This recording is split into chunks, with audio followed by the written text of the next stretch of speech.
Wow, thank you. Got a couple of things. I was in the hot seat here earlier this year with you, and we were talking about that I had met someone, and you said that it was a little like looking at love in all the wrong places, and it certainly was. It was quite a big surprise to me. So my question to you is, so often, you all are in a hurry to get to the manifestation, and we get that.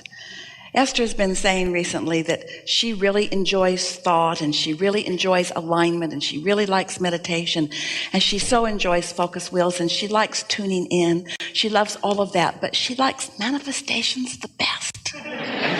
She just can't help it. She just likes the manifestations the best.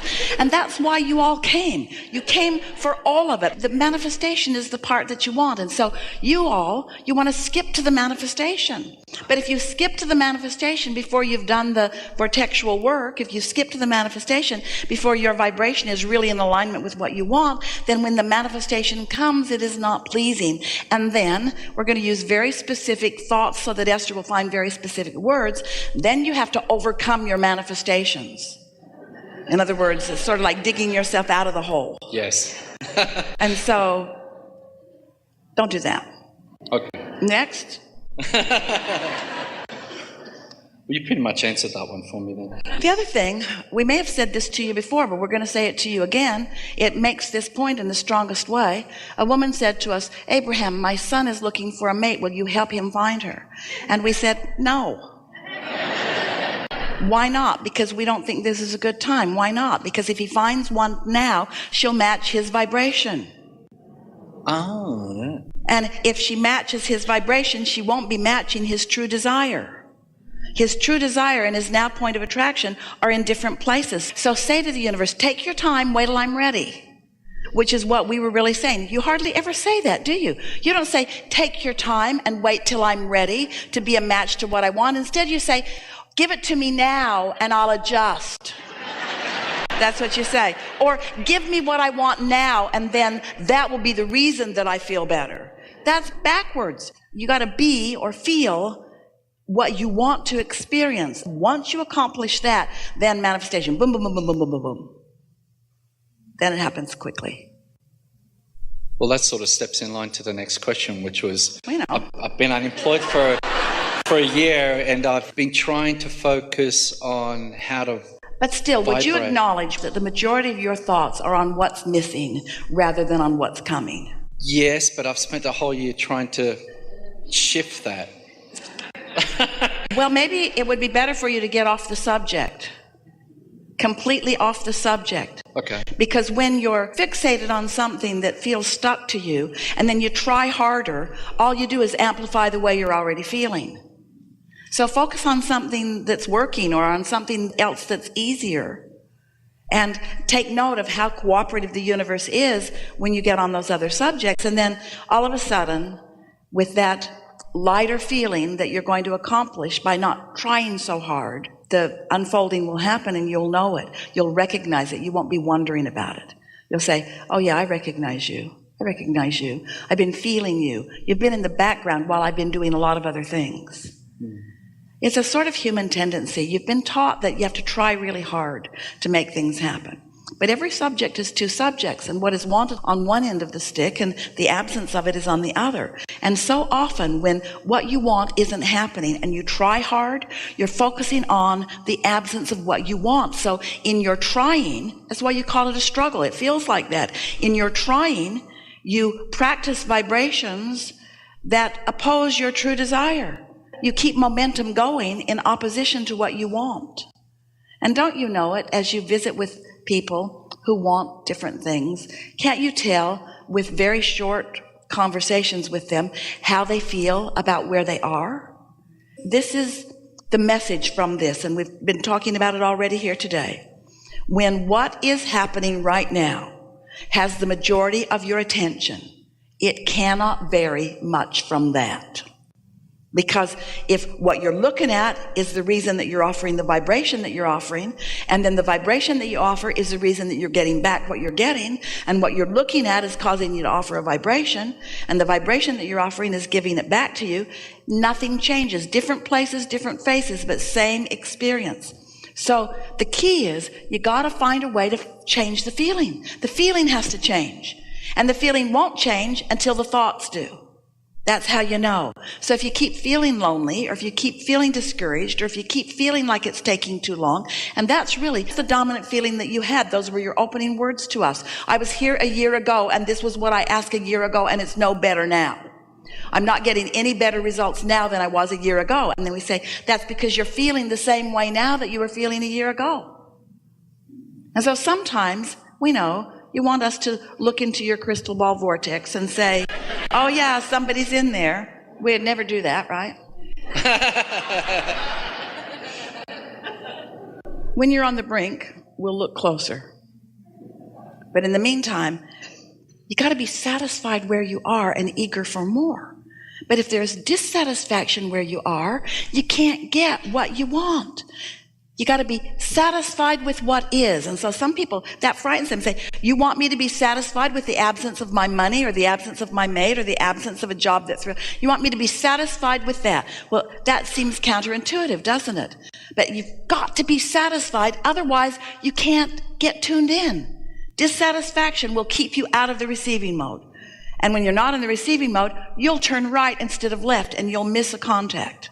When you're not in the receiving mode, you won't even feel like going there that night, and you won't hook up. You gotta be in vibrational alignment with the messages that are being offered constantly.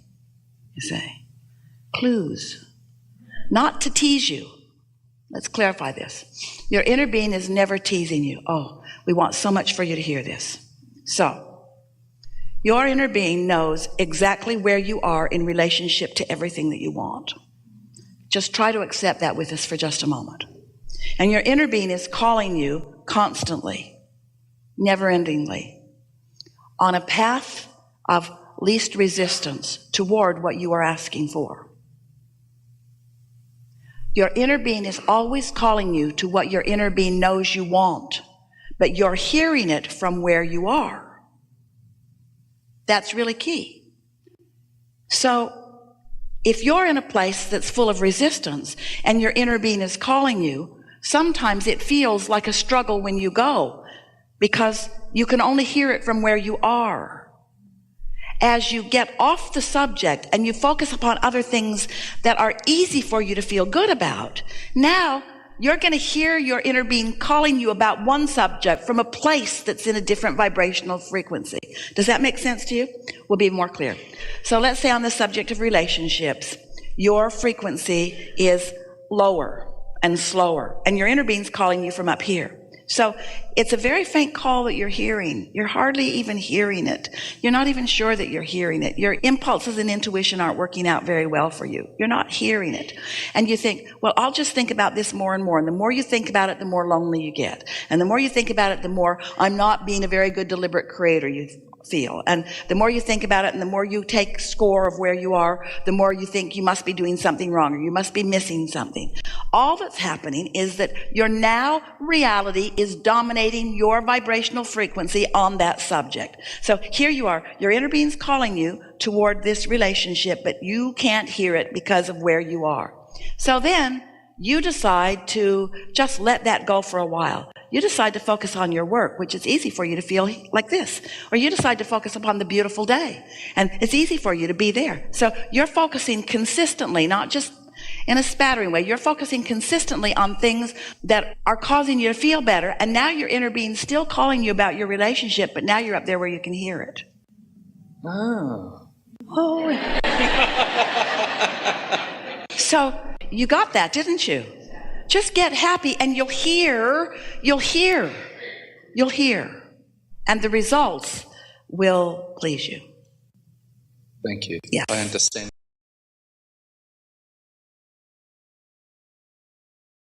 There is a vortex version of your government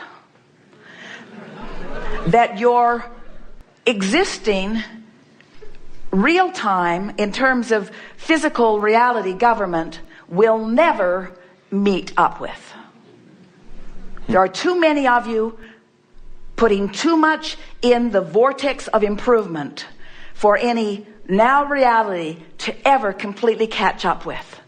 And when you stand on either side of the aisle or right down the middle, and you demand that an organization or a person or a government meet your vortex that you have created, you are asking the impossible.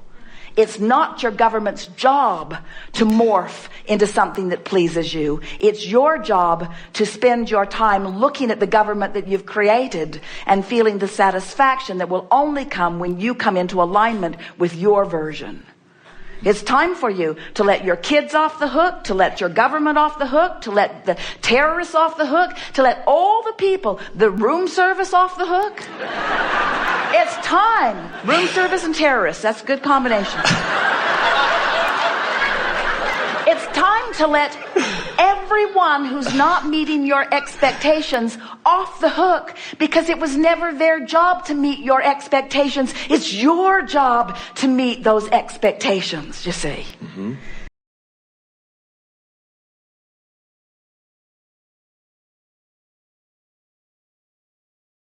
Just listen to us, and let's start at 22 and move up. I'm fearful of our discord, and I am in despair because I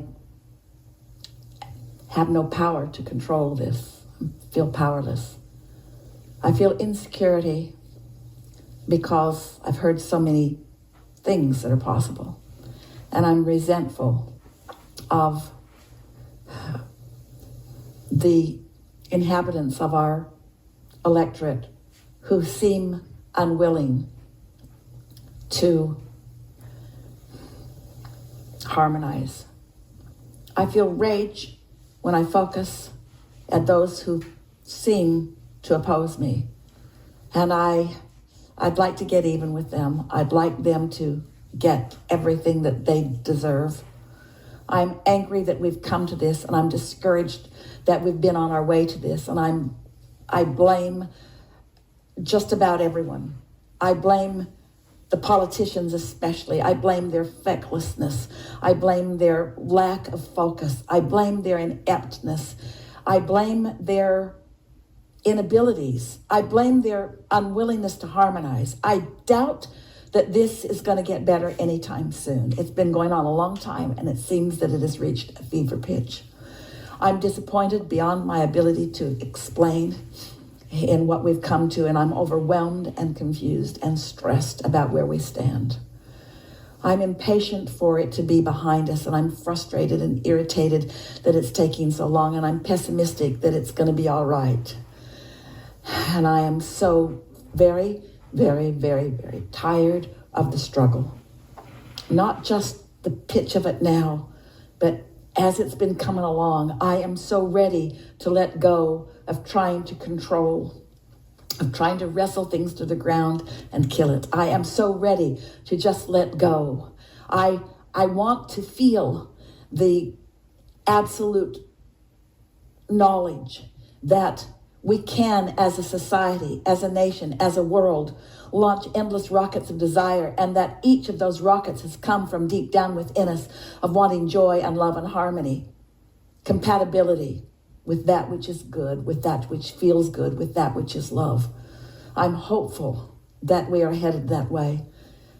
I get glimpses of optimism that we can, or at least that I can, find this feeling of alignment and well-being within me. I want to feel respect and love and positive expectation and belief for everyone. I want all of the children in the world to find love, to be loved, to be lovers, to be happy, to feel eagerness, to feel whole, to feel passionate about their life, to know who they are and why they have come.